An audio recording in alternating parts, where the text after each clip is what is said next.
Hello hi students, ಮತ್ತೊಂದು ವಿಡಿಯೋಗೆ ನಿಮಗೆಲ್ಲರಿಗೂ ಕೂಡ ಸ್ವಾಗತ. ಇಂದು ಯಾವ ಒಂದು ವಿಷಯದ ಬಗ್ಗೆ ಮಾತಾಡ್ತಾ ಇದ್ದೀನಿ ಅಂತ ಹೇಳಿದ್ರೆ, ಮೊದಲ BCom ಬರ್ತಕ್ಕಂಥ ಪ್ರಬಂಧ ಭಾಗದ 3ನೇ ಒಂದು ಅಧ್ಯಾಯ, ಕಾರು ನನ್ನ ಸೆಕ್ರೆಟರಿ ಕೋರ್ಟ್.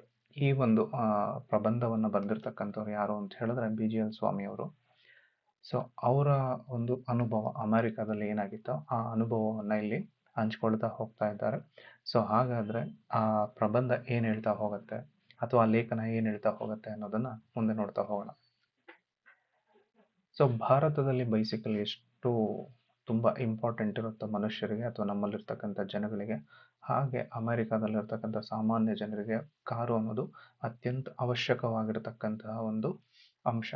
ಅಲ್ಲಿ ಎಂಥವರೇ ಆಗಲಿ, ಫ್ಯಾಕ್ಟ್ರಿಗಳಲ್ಲಿ ಕೆಲಸ ಮಾಡೋರಾಗ್ಲಿ, ಕಾರ್ಮಿಕರಾಗ್ಲಿ, ಇಟ್ಟಿಗೆಗಾರೆ ಕೆಲಸದವರಾಗ್ಲಿ, ಆಸ್ಪತ್ರೆಯಲ್ಲಿ ಆಯಾಗಳಾಗಿ ಕೆಲಸ ಮಾಡ್ತಕ್ಕಂಥವ್ರಾಗ್ಲಿ, ಆಫೀಸಲ್ಲಿ ಊಳಿಗದವರಾಗಿ ಕೆಲಸ ಮಾಡ್ತಕ್ಕಂಥವ್ರಾಗ್ಲಿ, ಪ್ರತಿಯೊಬ್ಬರು ಕೂಡ ಅಲ್ಲಿ ವಿತೌಟ್ ಕಾರ್ ಯಾರು ಕೂಡ ಇಲ್ಲ. ಪ್ರತಿಯೊಬ್ಬರು ಕೂಡ ಆ ಕಾರನ್ನ ತಮ್ಮ ಮನೆಯಲ್ಲಿ ಇಟ್ಕೊಂಡಿರ್ತಾರೆ. ಸೊ ಹಾಗೆ ನಮ್ಮಲ್ಲಿ ಹೆಂಗೆ ಬೈಸಿಕಲ್ ಇದೆಯೋ ಹಾಗೆ ಅಲ್ಲಿ ಕಾರು ಇದೆ. ಸೊ ಹಾಗೆ ಇವ್ರಿಗೂ ಕೂಡ ಏನಾಗಿದೆ, ಕೆಲಸ ಮಾಡ್ತಾ ಇರ್ತಕ್ಕಂಥ ಆಫೀಸ್ನಲ್ಲಿರ್ತಕ್ಕಂಥ ಪ್ಯೂನ್ ಕೂಡ, ಅದ್ರ ಜೊತೆಗೆ ಇವರ ಸೆಕ್ರೆಟರಿಯು ಕೂಡ ಕಾರನ್ನ ಇಟ್ಕೊಂಡಿರ್ತಾರೆ. ಸೊ ಹೀಗೆ ಅದ್ರ ಬಗ್ಗೆ ಮಾತಾಡ್ತಾ, ಅಮೆರಿಕಾದಲ್ಲಿ ಕಾರನ್ನ ನಾವು ಇಟ್ಕೊಳ್ತೀವಿ ಅಂತ ಹೇಳಿದ್ರೆ ಕೆಲವೊಂದು ಸೆಟ್ ಆಫ್ ರೂಲ್ಸ್ ಇರ್ತಾವೆ. ಆ ರೂಲ್ಸ್ಗಳನ್ನು ನಾವು ಸರಿಯಾಗಿ ಪಾಲನೆ ಮಾಡಬೇಕಾಗತ್ತೆ. ಯಾಕೆ ಪಾಲನೆ ಮಾಡಬೇಕಾಗತ್ತೆ? ನೀವು ಸರಿಯಾಗಿ ಆ ರೂಲ್ಸನ್ನು ಪಾಲನೆ ಮಾಡಲಿಲ್ಲ ಅಂತ ಹೇಳಿದ್ರೆ ಏನಾಗುತ್ತೆ, ಪೊಲೀಸ್ನವ್ರು ಬಂದು ನಮಗೆ ಫೈನನ್ನು ಹಾಕ್ತಾರೆ. ಸೊ ಅದಕ್ಕೋಸ್ಕರ ಆ ನಿಯಮಗಳು ಏನಿರುತ್ತೋ ಅದನ್ನು ಸರಿಯಾಗಿ ತಿಳ್ಕೊಬೇಕು. ಎಲ್ಲಿ ಹಾರನ್ ಮಾಡಬೇಕು, ಎಲ್ಲಿ ಹಾರನ್ ಮಾಡಬಾರ್ದು ಅನ್ನೋದನ್ನು ಕೂಡ ನಾವು ತಿಳ್ಕೊಂಡಿರ್ಬೇಕಾಗತ್ತೆ. ಹಾರನ್ ಮಾಡಬೇಕಾಗಿರ್ತಕ್ಕಂಥ ಅವಶ್ಯಕತೆ ಎಲ್ಲಿದೆ? ಕಣ್ಣಾಸ್ಪತ್ರೆ ಹತ್ರ ಏನಿರುತ್ತಲ್ಲ ಅಲ್ಲಿ ಹಾರನ್ ಮಾಡಬೇಕಾಗತ್ತೆ. ಯಾಕೆ ಅಂತ ಹೇಳಿದ್ರೆ, ಕಣ್ಣು ಕಾಣದೇ ಇರತಕ್ಕಂಥ ವ್ಯಕ್ತಿಗಳು ಓಡಾಡೋದ್ರಿಂದ ಅಲ್ಲಿ ನಾವು ಹಾರನ್ ಮಾಡಿಕೊಂಡು ಕಾರನ್ನ ಓಡಿಸ್ಬೇಕಾಗತ್ತೆ. ಹುಚ್ಚಾಸ್ಪತ್ರೆಯಲ್ಲಿರುತ್ತೋ ಅಲ್ಲಿ ಹಾರನ್ ಮಾಡ್ದಲೇ ಹೋಗ್ಬೇಕಾಗತ್ತೆ. ಯಾಕೆ ಅಲ್ಲಿ ಹಾರನ್ ಮಾಡ್ದಲೇ ಹೋಗ್ಬೇಕಾಗತ್ತೆ ಅಂತ ಹೇಳಿದ್ರೆ, ಅವರಿಗೆ ಏನಾದರೂ ಉದ್ರೇಕಗೊಂಡ್ರೆ ಅವರಲ್ಲಿ ಮತ್ತೆ ಏನಾದರೂ ಅನಾಹುತಗಳಾಗ್ಬೋದಲ್ವಾ. ಸೊ ಅದಕ್ಕೋಸ್ಕರ ಅವರಲ್ಲಿ ಏನ್ ಮಾಡಬೇಕು, ಹಾರನ್ ಮಾಡ್ದಲೇ ಹೋಗ್ಬೇಕು. ಮತ್ತೆ ಕೆಲವೊಂದು ಕಡೆ ಇಲ್ಲಿ ಅತಿಯಾಗಿರ್ತಕ್ಕಂಥ ಫಾಸ್ಟಲ್ಲಿ ಹೋಗ್ಬೇಕು, ಅಲ್ಲಿ ಹೋಗ್ಬೇಕು, 50-60 ಕಿಲೋಮೀಟರ್ ಫಾಸ್ಟಲ್ಲಿ ಹೋಗ್ಬೇಕಾಗತ್ತೋ ಅಲ್ಲಿ ಅಷ್ಟರಲ್ಲೇ ಹೋಗ್ಬೇಕು. ಅದಕ್ಕಿಂತ ಕಡಿಮೆ ಆದ್ರೂ ಕೂಡ ಫೈನ್ ಆಗತ್ತೆ. ಈ ರೀತಿಯಾಗಿರ್ತಕ್ಕಂಥ ನಿಯಮಗಳನ್ನ ಕಾರು ಹೊಂದಿರ್ತಕ್ಕಂಥವ್ರು ತಿಳ್ಕೊಂಡಿರ್ಬೇಕಾಗತ್ತೆ. ಇಲ್ಲ ಅಂತ ಹೇಳಿದ್ರೆ ಅವ್ರ ಮೇಲೆ ಪೊಲೀಸ್ನವ್ರು ಏನ್ ಮಾಡ್ತಾರೆ, ದಂಡವನ್ನ ಹಾಕ್ತಾರೆ. ಮೊದಲ ಒಂದು ಅನುಭವವನ್ನ ಹೇಳ್ಕೊಳ್ತಾರೆ. ಏನು ಅಂತ ಹೇಳಿದ್ರೆ, ಬಾಸ್ಟನ್ನಿನಲ್ಲಿ ಯಹೂದು ಮೆನ್ಯೂಹೆನ್ ಸಂಗೀತ ಕಾರ್ಯಕ್ರಮವನ್ನು ನೋಡಬೇಕು ಅಂತ ಹೇಳ್ಬಿಟ್ಟು ಅವರು ಯೋಚನೆ ಮಾಡ್ತಾರೆ. ಇಂಡಿಯಾದಲ್ಲಿದ್ದಾಗಲೇ ಆ ಒಂದು ಕಾರ್ಯಕ್ರಮಕ್ಕೆ ನಾನು ಹೋಗ್ಬೇಕಾಗತ್ತೆ ಅಂತ ಹೇಳಿ ಅವರು ಅನ್ಕೊಳ್ತಾರೆ.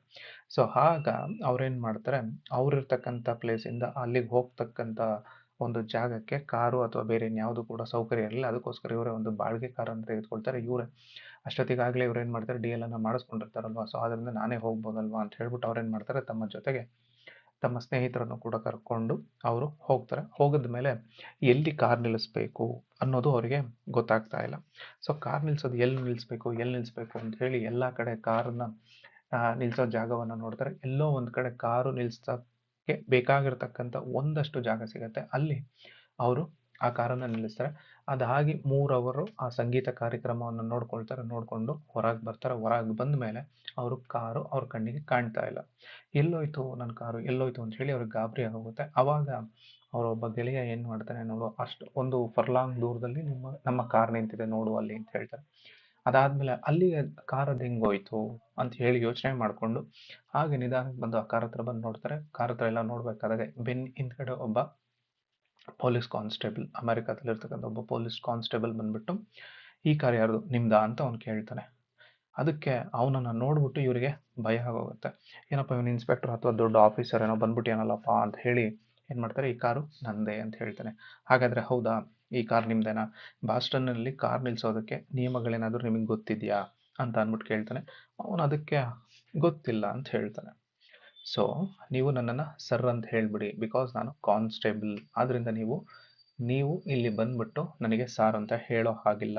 ಅದಾದ್ಮೇಲೆ ಬಾಸ್ಟನ್ನಿನಲ್ಲಿ ಹೈಡ್ರಂಟ್ ಇರೋ ಕಡೆಗೆ ಕಾರನ್ನ ನಿಲ್ಲಿಸಬಾರ್ದು ಅಂತ ಹೇಳಿ ಒಂದು ನಿಯಮ ಇದೆ. ಅದು ನಿಮಗೆ ಗೊತ್ತಿಲ್ವಾ?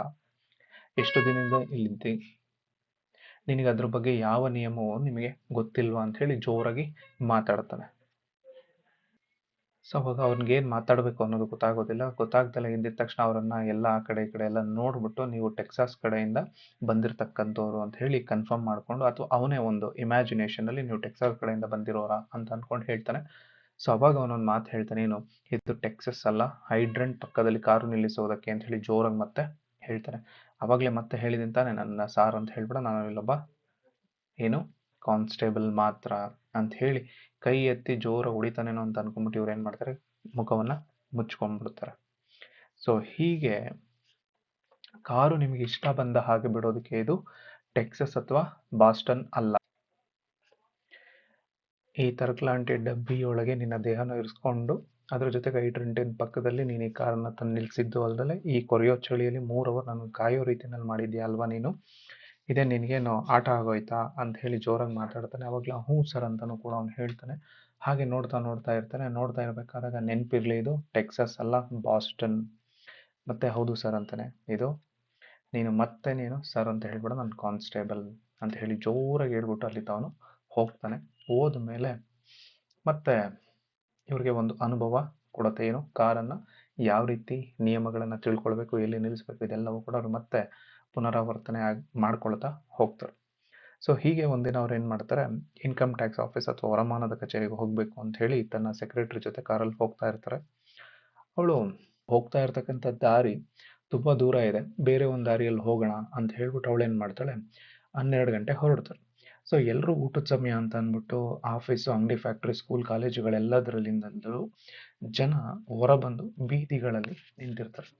ಆ ಟೈಮಲ್ಲಿ ಅಂತ ರಸ್ತೆಯಲ್ಲಿ 10 ಮೈಲಿಗಿಂತ ಜಾಸ್ತಿ ಹೋಗೋ ಹಾಗಿಲ್ಲ, ಇದು ನಿಯಮ. ಅವಾಗ ತನ್ನ ಸೆಕ್ರೆಟರಿ ಬಗ್ಗೆ ಅವರು ಕೆಲವೊಂದು ಅನುಭವಗಳನ್ನು ಹಂಚ್ಕೋಬೇಕು ಅಂತ ಹೇಳಿ ಹಂಚ್ಕೊಳ್ತಾರೆ. ಏನು ಅಂತ ಹೇಳಿದ್ರೆ, ತನ್ನ ಸೆಕ್ರೆಟರಿ ಏನಿದ್ದಾಳಲ್ಲ, ಇವಳು ಪ್ರತಿನಿತ್ಯ ತನ್ನ ಥ್ರಿಲ್ಲಿನ ಮೂಲಕವಾಗಿ ತನ್ನ ಜೀವನವನ್ನ ಕಳಿಬೇಕು ಅಂತ ಹೇಳಿ ಅವಳು ಅನ್ಕೊಳ್ತಾ ಇರ್ತಾಳೆ.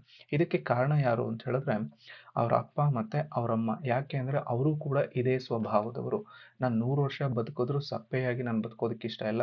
ನನ್ನ ಅಪ್ಪ ಅಮ್ಮ ಥ್ರಿಲ್ಲಿನಿಂದ ಬದುಕಿದ್ರೆ ನಾನು ಕೂಡ ಹಾಗೆ ಬದುಕಬೇಕು. ಸೊ ಅವರು ಅಂಕುಡೊಂಕು ರಸ್ತೆಗಳಲ್ಲಿ 60 ಮೈಲಿಗಿಂತ ಕಡಿಮೆ ಯಾವತ್ತೂ ಕೂಡ ಫಾಸ್ಟಾಗಿ ಹೋಗೇ ಇಲ್ಲ. ಹಾಗೆ ರಾಕೀಸ್ ಪರ್ವತಗಳಲ್ಲೂ ಕೂಡ 60-70ಕ್ಕಿಂತ ಜಾಸ್ತಿ ಸ್ಪೀಡಲ್ಲಿ ಹೋಗಿ ಪ್ರಪಾತಕ್ಕೆ ಬಿದ್ದು ತನ್ನ ತಂದೆ ತಾಯಿ 2000 ಅಡಿಗಳಷ್ಟು ಪ್ರಪಾತಕ್ಕೆ ಬಿದ್ದು ಸಾವನ್ನ ಪಡ್ಕೊಂಡ್ರು. ಆದರೆ ಅವ್ರು ಸತ್ರು ಅಂತ ಹೇಳಿ ನನಗೆ ಯೋಚನೆ ಬರಲಿಲ್ಲ. ಬಟ್ ಅವರು ತಮ್ಮ ಜೀವನದ ಖುಷಿಯನ್ನ ಈಡೇರಿಸ್ಕೊಂಡ್ರಲ್ಲ, ಅದಕ್ಕೋಸ್ಕರ ಅವರು ಕೃತಾರ್ಥರಾದ್ರು ಅಂತ ಹೇಳಿ ನಾನು ಅನ್ಕೊಂಡೆ. ಸೊ ಅದೇ ರೀತಿಯಾಗಿರ್ತಕ್ಕಂಥ ಜೀವನವನ್ನ ನಾನು ಕೂಡ ಕಂಟಿನ್ಯೂ ಮಾಡಬೇಕು ಅಂತ ಅನ್ಕೊಂಡಿದ್ದೀನಿ ಅಂತ ಹೇಳಿ ಅವಳು ಹೇಳ್ತಾಳೆ. ಸೊ ಹಾಗೆ ಹೋಗ್ಬೇಕಾದಾಗ, ಇನ್ಕಮ್ ಟ್ಯಾಕ್ಸ್ ಆಫೀಸ್ಗೆ ಹೋಗ್ಬೇಕಾದಾಗ ಸೆಕ್ರೆಟರಿ, ಅದ್ರ ಪಕ್ಕದಲ್ಲಿ ಅವ್ರ ಅಕ್ಕನ ಮಗಳು, ಹಿಂದ್ಗಡೆ ಇವ್ರು ಕೂತ್ಕೊಂಡಿರ್ತಾರೆ. ಹೋಗ್ತಾ ಇರ್ತಾರೆ. ಹೋಗ್ಬೇಕಾದಾಗ ಅಂದ್ರೆ ತುಂಬಾ ಜನ ಇರ್ತಕ್ಕಂಥ ಜಾಗ. ಸೊ ಅಲ್ಲಿ ಏನ್ ಮಾಡ್ಬೇಕು ಅಂತ ಹೇಳಿದ್ರೆ 10 ಕಿಲೋಮೀಟರ್ಗಿಂತ ಫಾಸ್ಟ್ ಹೋಗೋ ಆಗ್ಲಿಲ್ಲ. ಸೊ ಈ ತಕ್ಷಣಕ್ಕೆ ಅವಳೇನ್ ಮಾಡ್ತಾಳೆ, ಸ್ಟೈರಿಂಗ್ ಇದೆ, ಎದುರುಗಡೆ ಜನ ಇದ್ದಾರೆ. ಆ ಟೈಮಲ್ಲಿ ಅವಳೇನ್ ಮಾಡ್ತಾಳೆ, ಸ್ಟೈರಿಂಗ್ ಅನ್ನ ಜೋರಾಗಿ ಅಂದ್ರೆ ಆಕ್ಸಿಲರೇಟರ್ನ ಜೋರಾಗಿ ಒತ್ತುತ್ತಾಳೆ. 10 ಮೈಲಿಗಿಂತ ಜಾಸ್ತಿ ಮುಂದಕ್ಕೆ ಹೋಗುತ್ತೆ. ಆ ಟೈಮಲ್ಲಿ ಅಲ್ಲೇ ನಿಂತಿರ್ತಕ್ಕಂಥ ಪೊಲೀಸ್ ಏನ್ ಮಾಡ್ತಾನೆ, ಶಿಲ್ಪಿಯನ್ನು ಊದ್ತಾನೆ. ವೇಗ ಮಾಪಕ ಯಂತ್ರದನ್ನ ನೋಡ್ತಾನೆ. ಅದು 40 ತೋರ್ಸೋದಕ್ಕೆ ಸ್ಟಾರ್ಟ್ ಆಗ್ಬಿಡುತ್ತೆ. ಅಂದ್ರೆ 10 ಕಿಲೋಮೀಟರ್ಲಿ 40 ಕಿಲೋಮೀಟರ್ ಫಾಸ್ಟ್ ಅಲ್ಲಿ. ಸೊ ಆ ತಕ್ಷಣಕ್ಕೆ ಅವನೇನ್ ಮಾಡ್ತಾನೆ, ಆ ಪೊಲೀಸ್ ಅಡ್ಡ ಬಂದ್ಬಿಟ್ಟು ಆ ಕಾರಿಗೆ ಎದುರುಗಡೆ ಬಂದು ನಿಂತ್ಕೊಂಡ್ಬಿಡ್ತಾನೆ. ಎದುರುಗಡೆ ಬಂದು ನಿಂತ್ಕೊಂಡಿದ ತಕ್ಷಣ ಹಿಂದ್ಗಡೆ ಸೀಟಲ್ಲಿ ಇವ್ರು ಕೂತಿರ್ತಾರಲ್ಲ, ಅವರಿಗೆ ಭಯ ಅನ್ನೋದು ಜಾಸ್ತಿ ಆಗ್ತಾ ಹೋಗುತ್ತೆ. ಸೊ ಆ ತಕ್ಷಣಕ್ಕೆ ಅವ್ನು ಬಂದು ನಿಂತು ಇದ್ದಾಗ ಇವಳು ಯಾವ ಕಡೆ ನೋಡ್ಕೊಂಡ್ ಬರ್ತಾ ಇದ್ಲೋ, ಸಡನ್ ಆಗಿ ಅವ್ನ ಎದುರುಗಡೆ ಬಂದಿರೋದು ನೋಡ್ಬಿಟ್ಟು ಸಡನ್ ಆಗಿ ಬ್ರೇಕ್ ಹಾಕ್ತಾಳೆ. ಬ್ರೇಕ್ ಹಾಕಿದ ತಕ್ಷಣ ಅದು ಕಾರು ಜೋರಾಗಿ ಸೌಂಡ್ ಮಾಡ್ಕೊಂಡು ಆ ಒಂದು ಬೈಕಿಗೆ ಗುದ್ದಿಯುತ್ತೆ. ಗುದ್ದಿದ ತಕ್ಷಣ ಪೊಲೀಸ್ ಏನ್ ಮಾಡ್ತಾನೆ, ಸೈಡ್ಗೆ ಜಂಪ್ ಮಾಡ್ಕೊಂಡು ನಿಂತ್ಕೊಳ್ತಾನೆ. ಸೊ ಅದಾದ್ಮೇಲೆ ಸಾವಿನಿಂದ ಅವನು ಬಚಾವ್ ಆಗ್ತಾನೆ.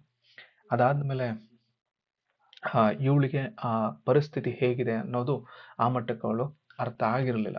ಅರ್ಥ ಆಗಿಲ್ಲ ಅಂತ ಹೇಳಿದ್ರೆ ಅವಳೇನ್ ಮಾಡ್ತಾಳೆ, ತನ್ನ ಪಕ್ಕದಲ್ಲೇ ಇರ್ತಕ್ಕಂಥ ವ್ಯಾನಿಟಿ ಬ್ಯಾಗ್ ಅನ್ನ ತೆಗೆದುಕೊಳ್ತಾಳೆ. ಆ ವ್ಯಾನಿಟಿ ಬ್ಯಾಗ್ನ ಒಳಗಡೆ ಇರ್ತಕ್ಕಂಥ ಒಂದು ಲಿಪ್ಸ್ಟಿಕ್ ಅನ್ನ ತೆಗೆದುಕೊಳ್ತಾಳೆ. ಲಿಪ್ಸ್ಟಿಕ್ ಅನ್ನು ಇಟ್ಕೊಂಡು ತನ್ನ ತುಟಿಗಳು ಹಚ್ಕೋತಾ ಇರ್ತಾಳೆ. ಅದೇ ಟೈಮಲ್ಲಿ ಪೊಲೀಸ್ ಬರ್ತಾನೆ. ಪೊಲೀಸ್ ಬಂದಿದ ತಕ್ಷಣ ಆ ಪಕ್ಕದಲ್ಲೇ ಕೂತಿರ್ತಕ್ಕಂಥ ಮಗು ಕೂಡ ಜೋರಾಗಿ ಕಿರ್ಚ್ಕೊಳ್ಳೋದಕ್ಕೆ ಶುರು ಮಾಡತ್ತೆ.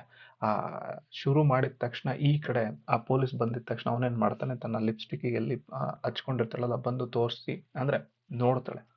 ನೋಡಿದ ತಕ್ಷಣ ಅವನು ಏನೂ ಮಾತಾಡ್ದಲೆ ಹೊರಗಡೆ ಬಂದು ಇಳಿದು ನಿಂತ್ಕೊಳ್ತಾಳೆ.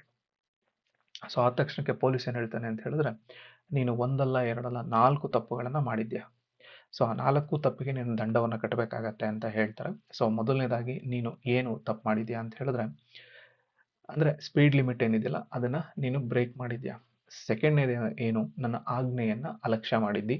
ಮೂರನೇದೇನು ಅಂತ ಹೇಳಿದ್ರೆ ನನ್ನ ಮೋಟಾರ್ ಸೈಕಲ್ಗೆ ಡಿಕ್ಕಿ ಹೊಡೆದದ್ದು. ನಾಲ್ಕನೇದೇನು ಅಂತ ಹೇಳಿದ್ರೆ ನನ್ನ ಪ್ರಾಣಕ್ಕೆ ಆಪತ್ತು ಬರುವಂತೆ ನೀನು ಕಾರನ್ನು ನಿದ್ದು.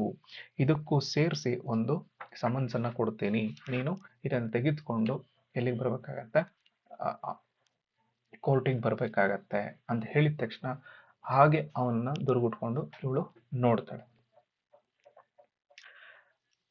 ಆ ಸಮಯಕ್ಕೆ ಸೆಕ್ರೆಟರಿ ಆ ಚೀಟಿಯನ್ನು ಈಸ್ಕೊಳ್ತಾಳೆ, ಸಮನ್ಸನ್ನು ಈಸ್ಕೊಳ್ತಾಳೆ, ಅದೆಲ್ಲವನ್ನ ನೋಡ್ಕೊಳ್ತಾಳೆ. ನೋಡ್ಕೊಂಡ್ಮೇಲೆ ಬಾಸ್ಟನ್ ಸಿಟಿ ಕಾರ್ಪೊರೇಷನ್ ಸಣ್ಣ ಕೋರ್ಟ್ನಲ್ಲಿ ನಾಳೆ ದಿನ ಬೆಳಗ್ಗೆ 10 ಗಂಟೆಗೆ ನೀನು ಬಂದು ಹಾಜರಾಗಬೇಕು, ಈ ಸಮನ್ಸನ್ನು ಇಟ್ಕೊಂಡು ಬರಬೇಕು ಅಂತ ಹೇಳಿ. ಇಲ್ಲ ಅಂತ ಹೇಳಿದ್ರೆ ಮಾಫ್ ಆಗೋದಿಲ್ಲ ಅಂತ ಹೇಳ್ಬಿಟ್ಟು, ಇಲ್ಲಿ ನಾನು ಹೇಗೆ ನುಣುಚ್ಕೊಳ್ಬೇಕು ಅನ್ನೋದು ಅವಳಿಗೆ ಗೊತ್ತಿದೆ ಅಂತ ಹೇಳಿ ಅವಳೇ ಖುಷಿಯಿಂದ ನೋಡ್ತಾಳೆ. ಆ ನೋಡಿದ ತಕ್ಷಣ ಇಲ್ಲಿಂದ ಹೆಂಗಾದ್ರೂ ಮಾಡಿ ತಪ್ಪಿಸ್ಕೊಳ್ಬೇಕಲ್ಲಪ್ಪ ಅಂತ ಹೇಳಿ ಮತ್ತೆ ಏನ್ ಮಾಡ್ತಾಳೆ, ಅವಳು ತನ್ನ ವ್ಯಾನಿಟಿ ಬ್ಯಾಗ್ನಲ್ಲಿ ಇರ್ತಕ್ಕಂಥ $5 ನೋಟನ್ನು ಎತ್ತು ಅವನ ಕೈ ಕೊಡ್ತಾಳೆ. ಕೊಟ್ಟಿದ ತಕ್ಷಣ ಅವನೇನ್ ಮಾಡ್ತಾನೆ, ಅದನ್ನ ಹಾಗೆ ದುರ್ಗುಟ್ಕೊಂಡು ನೋಡ್ಬಿಟ್ಟು ಅದನ್ನ ಹರಿದಾಕ್ಬಿಡ್ತಾನೆ. ಹರಿದಾಕಿದ್ದ ಮೇಲೆ, ಇಡೀ ನೀನ್ ಆಗ್ಲೇ 4 ಅಪರಾಧಗಳನ್ನ ಮಾಡಿದ್ಯಾ, ಅದು ಅಲ್ಲದೆ 5ನೇ ಅಪರಾಧವನ್ನು ಕೂಡ ನೀನು ಮಾಡಿದ್ಯಾ ಅಂತ ಹೇಳಿ ಜೋರಾಗಿ ನೋಡಿ ಮತ್ತೆ ತನ್ನ ಕೈಲಿರತಕ್ಕಂತ $5 ನೋಟನ್ನು ಹರಿದಾಕ್ತಾನೆ. ಅದಾದ್ಮೇಲೆ ಅದೆಲ್ಲ ಮುಗಿತಾ ಇರತ್ತೆ. ಆ ಟೈಮಲ್ಲಿ ಸಡನ್ ಆಗಿ ಪೊಲೀಸು ಹಿಂದ್ಗಡೆ ಸೀಟಿಗೆ ನೋಡ್ತಾನೆ. ನೀನೇನ್ ಮಾಡ್ತಾ ಇದೀಯಾ, ಇಲ್ಲೇನ್ ಮಾಡ್ತಾ ಇದೀಯಾ ಅಂತ ಹೇಳಿ ಜೋರಾಗಿ ಕೂಗ್ತಾನೆ. ಆ ತಕ್ಷಣಕ್ಕೆ ನೀನು ಇಲ್ಲಿ ಹೇಗ್ ಬಂದೆ ಅಂತ ಕೇಳ್ತಾನೆ. ಇಲ್ಲೇ ನಂಗೆ ಸ್ವಲ್ಪ ಕೆಲಸ ಇತ್ತು, ಅದಕ್ಕೆ ಈ ಕಾರಣದಲ್ಲಿ ಬಂದೆ ನಾನು ಅಂತ ಹೇಳ್ತಾನೆ. ಆಗ ನಿಮ್ಗೆ ಯಾಕೆ ಇದನ್ನು ಹೇಳಿಲ್ಲ ಅಂತ, ನೀವು ಕೇಳಲಿಲ್ಲ ಅಂತ ಹೇಳಿ ಇವನಿಗೆ ಮರು ಪ್ರಶ್ನೆ ಹಾಕ್ಬೇಕು ಅಂತ ಅನ್ಸುತ್ತೆ. ಆ ಟೈಮ್ಗೆ ಅವನಿಗೆ ಭಯ ಆಗೋಗುತ್ತೆ. ಅದಾದ್ಮೇಲೆ ಅವನಿಗೂ ಕೂಡ ಸಮನ್ಸನ್ನ ಹರಿದ್ಬಿಟ್ಟು ಕೊಡ್ತಾನೆ. ನೀನು ಪೊಲೀಸಿನ ಪರವಾಗಿ ಬಂದು ನಾಳೆ ಕೋರ್ಟಲ್ಲಿ ನನ್ನ ಪರವಾಗಿ ಮಾತನ್ನ ಹೇಳಬೇಕು ಅಥವಾ ನ್ಯಾಯವನ್ನು ಹೇಳ್ಬೇಕಾಗ್ತದೆ ಅಂತ ಹೇಳ್ಬಿಟ್ಟು. ಇಲ್ಲ ಅಂತ ಹೇಳಿದ್ರೆ ಸಮನ್ಸ್ ಬಂದಿರೋದಕ್ಕೆ ಏನ್ ಮುಂದಿನ ಪರಿಣಾಮ ಆಗುತ್ತೆ ಅಂತ ಗೊತ್ತಿರುತ್ತಲ್ವಾ, ಅದು ಆಗತ್ತೆ ಅಂತ ಹೇಳ್ತಾರೆ. ಅವನಲ್ಲಿಂದ ಆ ಸಮನ್ಸನ್ನ ಕೊಟ್ಬಿಟ್ಟು ಹೋಗ್ತಾನೆ. ಬಟ್ ಇವಳಿಗೆ ಅದ್ರ ಬಗ್ಗೆ ಏನೂ ಕೂಡ ಭಯ ಆಗ್ತಾ ಇಲ್ಲ.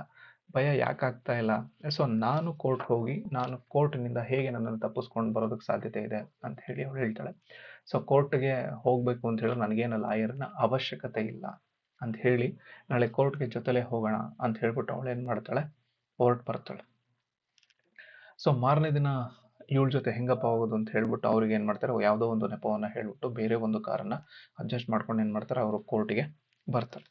ಆ ಕೋರ್ಟಿಗೆ ಬಂದಾಗ ವಾದ ವಿವಾದ ಶುರುವಾಗುತ್ತೆ. ವಾದ ವಿವಾದ ಶುರುವಾದ್ಮೇಲೆ ಸೆಕ್ರೆಟರಿ ಒಂದು ಸಾರಾಂಶವನ್ನು ಹೇಳ್ತಾಳೆ. ಏನು, ಕಾರನ್ನ ನಾನು ನಿಧಾನವಾಗಿ ಓಡಿಸ್ತಾ ಇದ್ದೆ, ರಸ್ತೆ ಮೇಲೆ ಗಮನ ಇಟ್ಟಿದ್ದೆ, ಪಕ್ಕದ ಸೀಟ್ನಲ್ಲಿ ಒಂದು ಮಗು ಕೂತ್ಕೊಂಡಿತ್ತು. ಆ ಮಗು ಅದಕ್ಕೆ ಅರಿವೇ ಇಲ್ದಂತೆ ಬಂದ್ಬಿಟ್ಟು ಆ ಎಕ್ಸಿಲೇಟರ್ನ ಜೋರಾಗಿ ಒತ್ಬಿಡ್ತು. ಸೊ ಅದಕ್ಕೆ ಕಾರು ಫಾಸ್ಟ್ ಆಗಿ ಹೋಯ್ತು ಅಂತ ಹೇಳ್ಬಿಟ್ಟು ಡಿಸ್ಟ್ರಿಕ್ಟ್ ಮ್ಯಾಜಿಸ್ಟ್ರೇಟ್ ಮುಂದೆ ಅವಳು ಮಾತನ್ನ ಹೇಳ್ತಾಳೆ. ಅದಕ್ಕೆ ವಾದ ವಿವಾದ ಶುರುವಾಗತ್ತೆ. ಸೆಕ್ರೆಟರಿ ಹೌದು ಅಂತ ಹೇಳ್ತಾರೆ. ಡಿಸ್ಟ್ರಿಕ್ಟ್ ಅಡ್ವೊಕೇಟ್, ಕಾರು ಚಾಲನೆಯಲ್ಲಿದ್ದಾಗ ನಿಮ್ಮ ಪಾದ ಆಕ್ಸಿಲೇಟ್ ಅದುಮಿತ್ತಲ್ಲವೇ? ಆ ತಕ್ಷಣ ಸೆಕ್ರೆಟರಿ ಹೌದು ಅಂದ್ಬಿಡ್ತಾಳೆ. ಹಾಗಾದ್ರೆ ಮಗು ಆಕ್ಸಿಲೇಟರ್ ಹೇಗೆ ಅದುಮಿತು? ಸೆಕ್ರೆಟರಿ ತಬ್ಬಿಬ್ಬಾಗಿ ಏನೋ ಹೇಳಲು ಹೋದ್ಲು. ಆ ತಕ್ಷಣಕ್ಕೆ ದಯವಿಟ್ಟು ಬಾಯಿ ಮುಚ್ಕೊಂಡು ಕುಳಿತುಕೊಳ್ಳಿ ಎಂದು ಆಜ್ಞೆ ಮಾಡಿದ. ಏನೂ ಯೋಚನೆ ಮಾಡಿದಲೆ ಹಾಗೆ ಅವಳು ಕೂತ್ಕೊಂಡ್ಲು, ನಗಾಡ್ತಾ ಕೂತ್ಕೊಂಡ್ಲು. ಲಂಚ ಕೊಡಲು ಬಂದ ತಪ್ಪಿನ ವಿಚಾರಣೆಗೆ ಬಂದಾಗಲೂ ಇವಳೇ ತನ್ನ ಪರವಾಗಿ ಲಾಯರಿ ಕೆಲಸ ಮಾಡಿಕೊಂಡಳು. ಆ ಪೊಲೀಸವನು ಮತ್ತೆ ಪ್ರಾಸಿಕ್ಯೂಷನ್ ಪರವಾಗಿ ಬಂದಾಗ ನಡೆದ ಏನೇನು ವಾದ ವಿವಾದ ಆಗತ್ತೆ ಅನ್ನೋದು. ಸೆಕ್ರೆಟರಿ, ನಾನು ನಿನಗೆ ಲಂಚ ಕೊಟ್ಟೆನೆಂದು ಆರೋಪಿಸಿದ್ದೆ ಅಲ್ವಾ, ಇದು ನಿಜ? ಹೌದು. ಹಾಗಿದ್ರೆ ನಾನು ಕೊಟ್ಟಿರ್ತಕ್ಕಂಥ ಹಣ ಎಲ್ಲಿ? ಸೊ ಹಣ ಎಲ್ಲಿ? ನಾನು ಈಸ್ಕೊಂಡಿಲ್ಲ ಅಂತ ಹೇಳ್ತಾನೆ. ಹಾಗಾದ್ರೆ ಈಸ್ಕೊಂಡಿಲ್ಲ ಅಂತ ಹೇಳಿದ್ರೆ ಅಥವಾ ಈಸ್ಕೊಂಡೆ ಅಂತ ಹೇಳಿದ್ರೆ ಆ ಹಣ ಎಲ್ಲಿದೆ? ಸೊ ಆ ಹಣವನ್ನ ನಾನು ನಿಮ್ಮ ಹತ್ರ ಹಣವನ್ನೇ ಸ್ವೀಕರಿಸಿಲ್ಲ ಅಂತ ಹೇಳಿದೆ. ಹಾಗಾದ್ರೆ ನಾನು ಲಂಚವನ್ನು ಕೊಡ್ಲಿಲ್ಲ, ಮತ್ತೆ ಈ ಕೇಸಿಗೆ ನಾನು ಯಾಕೆ ಫಿಟ್ ಆಗ್ಬೇಕು ಅಂತ ಅವಳು ಯೋಚನೆ ಮಾಡ್ತಾಳೆ. ಅದಾದ ಮೇಲೆ ಅವಳು ಏನ್ ಮಾಡ್ತಾರೆ, ಇಲ್ಲ ಇವಳು ನಿಜವಾಗ್ಲೂ ಕೊಡಕ್ ಬಂದ್ಲು ಅಂತ ಹೇಳಿ. ಹಾಗಾದ್ರೆ ನ್ಯಾಯಾಧೀಶರು ಕೇಳಿದ್ರು, ಅದನ್ನ ಎಕ್ಸಿಬಿಟ್ ಮಾಡಪ್ಪ ಅಂತ ಹೇಳಿ. ಸೊ ಕೋಪದ ಆವೇಶದಲ್ಲಿ ನಾನೇನ್ ಮಾಡ್ಬಿಟ್ಟೆ, ಅದನ್ನ ಹರಿದಾಕ್ಬಿಟ್ಟೆ ಅಂತ ಹೇಳಿದ್ಮೇಲೆ, ಸೊ ಕರ್ತವ್ಯವನ್ನ ನೀನ್ ಕರೆಕ್ಟಾಗಿ ಮಾಡಿಲ್ಲ, ಸೊ ಇವಾಗ ನೀನು ತಪ್ಪು ಅಂತ ಹೇಳ್ತಾ ಇದೆಯಲ್ವಾ, ಆ ತಪ್ಪು ಆಗಿತ್ತು ಅಂತ ಹೇಳಿದ್ರೆ ನೀನು ಆ ನೋಟನ್ನ ತೋರಿಸ್ಬೇಕಾಗಿತ್ತು. ಸೊ ತೋರಿಸಿಲ್ಲ ಅಲ್ವಾ? ಸೊ ಆದ್ರಿಂದ ಇವಳು ಇದರಿಂದ ಬಚಾವ್ ಆಗ್ತಾಳೆ. ಉಳಿದಿರತಕ್ಕಂಥ 4 ಕೇಸಲ್ಲಿ ಏನಿದೆಯಲ್ಲ ಅದಕ್ಕೆ ಸಂಬಂಧಪಟ್ಟ ಹಾಗೆ $25 ಅವಳ ಮೇಲೆ ಕೇಸನ್ನು ಹಾಕಲಾಗ್ತದೆ. ಇದೇ ರೀತಿನಲ್ಲಿ ಈ ಕೋರ್ಟಿನ ಕ್ಯಾಂಪಸ್ ಒಳಗಡೆ ನೀನೇನಾದರೂ ನಕ್ಕೊಂಡು ಅಲ್ಗಿಂಚ್ಕೊಂಡಿತ್ತು ಅಂತ ಹೇಳಿದ್ರೆ ಮತ್ತೆ $22 ನಿನ್ನ ಮೇಲೆ ಕೇಸ್ ಹಾಕಬೇಕಾಗತ್ತೆ ಅಂತ ಹೇಳಿ ತೀರ್ಪನ್ನ ಆ ನ್ಯಾಯಾಧೀಶರು ಕೊಡ್ತಾರೆ. ಸೊ ಇದ್ರ ಮೂಲಕವಾಗಿ ಈ ಕತೆ ಅಥವಾ ಈ ಲೇಖನ ಏನು ಹೇಳಕ್ ಹೊರಟತ್ತೆ ಅಂತ ಹೇಳಿದ್ರೆ, ಅಮೆರಿಕಾದಲ್ಲಿ ಒಂದು ಟ್ರಾನ್ಸ್ಪೋರ್ಟೇಷನ್ ಇರತಕ್ಕಂತಹ ನಿಯಮಗಳನ್ನ ನಾವು ಯಾವ ರೀತಿ ತಿಳ್ಕೊಳ್ಬೇಕು ಮತ್ತೆ ಕೆಲವೊಂದು ಲೂಪ್ ಹೋಲ್ಗಳು ಹೆಂಗಿದೆ ಅನ್ನೋದನ್ನ ಈ ಪಾಠ ನಮಗೆ ತೋರಿಸ್ತಾ ಹೋಗುತ್ತೆ. Thank you.